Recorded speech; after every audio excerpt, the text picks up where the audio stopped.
First, though, we begin with election night in the River Valley. Thanks for joining us for your 5 News at 10. I'm Darren Bobb. Voters deciding the Republican candidate for the District 26 State Senate race. Brad Simon and Wade Dunn were on the names on the ballot.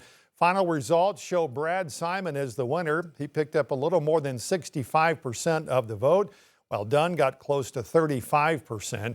Simon will move on now to the March 3rd general election to face independent Adam Watson. 5 News reporter Lauren Spencer has been covering the race from the River Valley all day today. She joins us now live in Charleston with a closer look at who is left in this race. Lauren? Yeah, voters across 4 River Valley counties, including right here in Franklin County, cast their ballots today and voted for Brad Simon as the Republican nominee. I spoke with him this afternoon before those results were in, and he says that his focus is going to be on building relationships with other lawmakers to get results for the district. Simon is a small business owner from Paris who entered the Senate District 26 race in the fall after switching from a campaign for state house. He said his decision to run was influenced by late state Senator Gary Stubblefield, whom he called a champion for rural Arkansas and conservative values in the River Valley. We need a state senator that's going to be able to get something done, to be able to get things done. And that's going to require working with other legislators. And I believe that I'm the candidate to do that. During the campaign, Simon spoke out strongly against the proposed Franklin County prison project. It's going to bankrupt the state, in my opinion. It really is.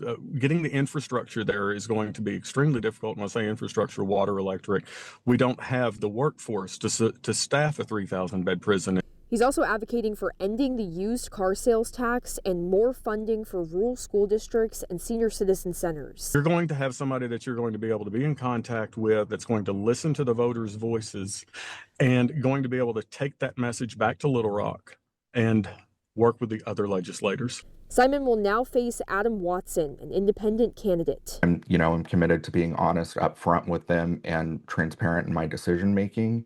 And I want that process to include the community. So if voters of District 26 want to have a greater level of participation in their government, I think I'm a really good choice for them. That special election is set for March 3rd, which is a month from now. Live in Charleston, covering news where you live, Lauren Spencer, 5 News. All right, Lauren, thanks. We'll, of course, continue to cover the final stages of that special election throughout the next month right here on 5 News, alongside any special coverage over on 5 News Plus.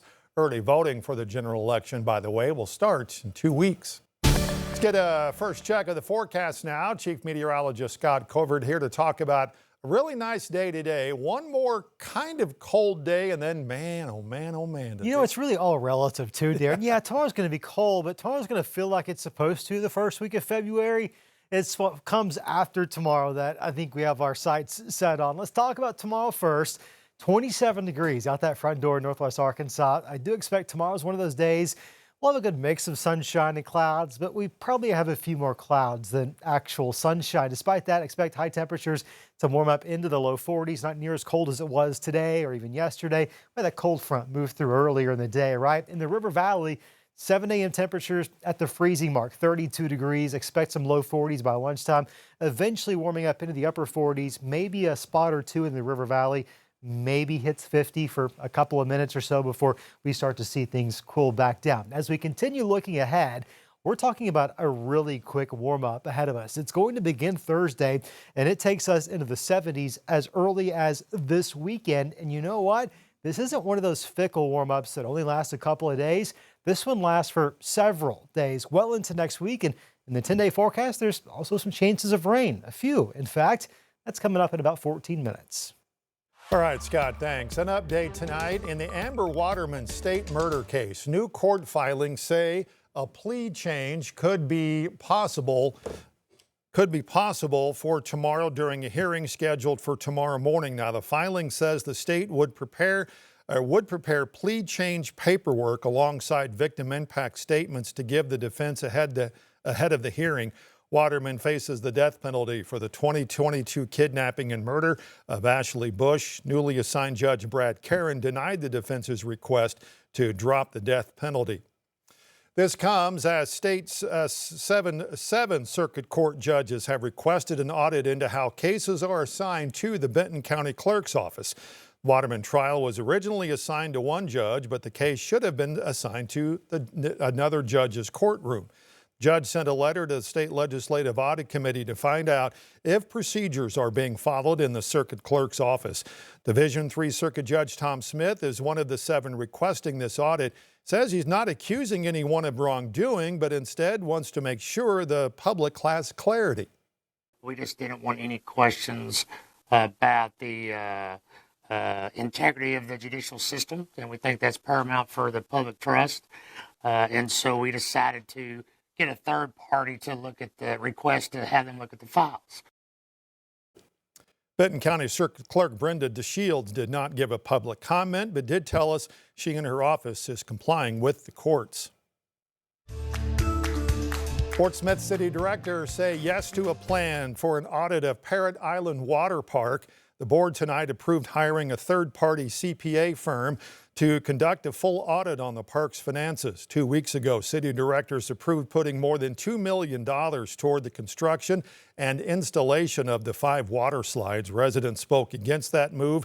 Meanwhile, directors did approve to continue financing Main Street Fort Smith, organization that promotes all things downtown. Now, the plan is to provide $150,000 for this year to the organization with the option of 2 one-year automatic renewal periods.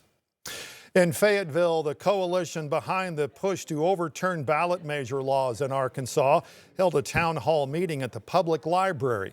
The Protect Our Rights group is seeking to get an amendment on the ballot this November. It would target the state's requirements on canvassing, things like ballot titles that read at an 8th grade level or reaching signature numbers in more counties statewide. Now, the group says it makes it impossible to make the petitions in Arkansas because if one law is broken, the petition can be thrown out. We are saying, hey, anyone in the state knows what's good for their community. They have good ideas too. And people should be able to propose those and put them on the ballot so that their friends and family and neighbors can vote on it. And that's what we're here protecting. Meanwhile, the pushback continues on the U of A's decision to rescind an offer to Emily Susky, the person set to become the new law school dean. More than 150 law professors have signed an open letter to lawmakers, the governor, and the university, criticizing that decision. The professors say criticism over Susky's brief in a case on transgender athletes is concerning and undermines academic freedom. They argue the signatures does not reflect Susky's personal views, but rather how the law should apply to the case. You can hear all of the different reaction we heard today on our website, 5newsonline.com. On Capitol Hill today, the Senate voted to confirm David Clay Fowlks as the new federal judge for the Western District of Arkansas. He currently serves as the U.S. Attorney at the Fort Smith office and was formerly a deputy prosecutor in Benton County. President Trump nominated the Harrison native back in November.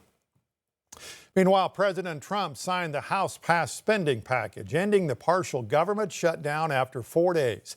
That legislation includes spending bills for the state, education, and Treasury departments, along with the Pentagon.